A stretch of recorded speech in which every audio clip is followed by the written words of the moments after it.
Welcome back. You're watching Meet the Diplomat. Belarus and Russia, you both are trying to improve the quality of the life of the people. Does it mean in CIS countries the quality of the life of the people has declined, it has gone down? Well, there was a period of time, definitely, when CIS countries had to capture, so to say, the moment or momentum and catch up with the economic dynamics they were having in early 90s before the disintegration of the former Soviet Union. But I would say that to the credit of Belarus, Belarus was the first country among the CIS countries on the whole which sort of restored the economic potential. It took us in the year 2000 already, we reached the level of economic development, the highest level of economic development which was witnessed in the former Soviet Union, that was in 1991. So actually we're the first to capture, and since that time on, we are permanently on the increase, on the rise. So I would say that I think that for India, where very frequently when we follow political statements and economic statements, we observe how important it is to maintain a high level of increase in GDP. So I would say that last year Belarus GDP grew by close to 10%. So this is way above the global average, which is something like 3%. And it is not a very unique fact. It's not just for the last year, because the previous year the growth was even higher. It was close to 12% GDP growth over the year. So I think even in terms of dynamics of economic potentialities and growth of economics of our country, I think there is also complementarity we have to have a closer look at. And would you mind talking a little on the demographic security problems that's there in the Belarus? Well, you see, we did have this problem probably for quite a number of years in the last decade. Because for various reasons. Yes, one was economic, because after the disintegration, the economic standards were a bit lower than before. There were also some kind of psychological effects after the major accident in Ukraine.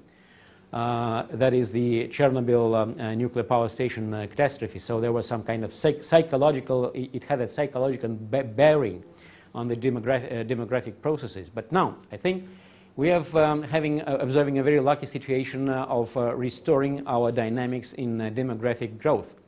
So I would say that we have a much better situation than in other countries of the area. And I would say the reason is because of the socio-economic programs which have been preserved by our government, which are in the focus of attention of our government and the senior authorities of the country. The public health sector gets over 6.4% of our GDP. So this is a very good figure. It's much higher than in most developed countries of European. And as far as defense cooperation is concerned, Belarus can be a great help in upgrading or repairing the defense equipments. And India, as you know, Russian MiG depends more on that. But it needs a lot of upgradation. How can Belarus be a good, big help?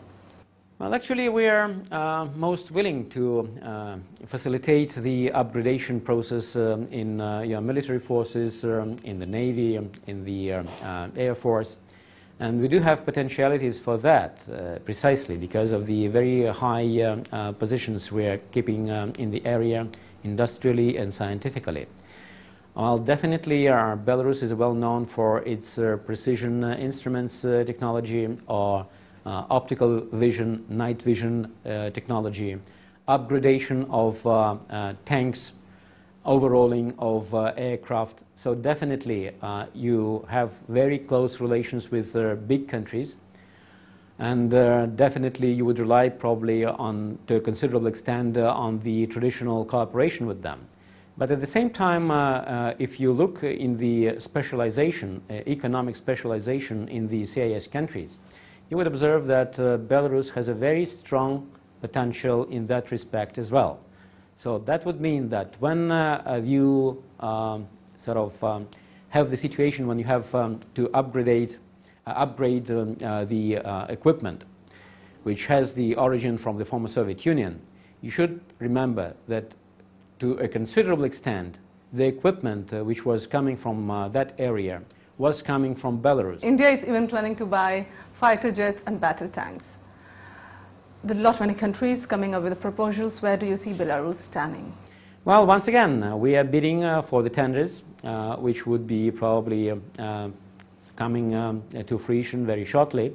We do hope that we have very good perspectives in that respect. We have together signed on mutual legal assistance treaty in criminal matters. How do you think it will be able to be a good help in combating terrorism or anti-nation factors or elements? Well, any cooperation in legal matters, I think, is of prime importance, and that's precisely why we are now having the delegation with the participation of the Minister of Home Affairs, so of our legal affairs.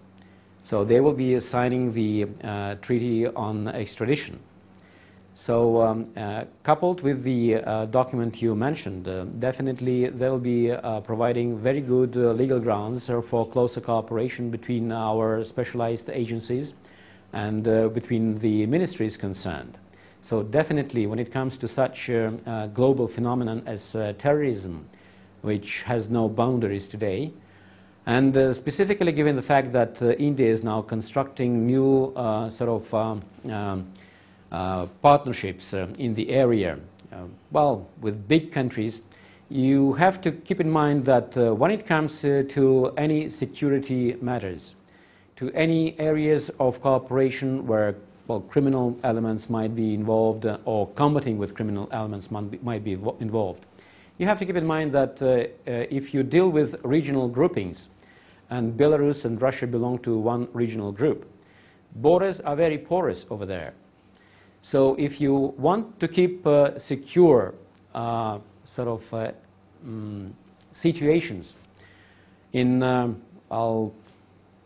national security or international security, so you're saying you have to think of coupling the agreements you're having with big countries in the regional integration group with the similar agreements with smaller countries. That's what you're saying, that this extradition treaty could be a big help in our anti-terrorism drive. You said, you'll be bidding for the plans of India to be buying fighter jets, and you're there cooperating with India on the cultural grounds. Also, we have more issues which we can talk on, but shortage of time. Thanks a lot for talking. Thank you. That was my joy, and my regards to all the big audience. Thank you. That's all for today in Meet the Diplomat. See you next week again. Till then, bye.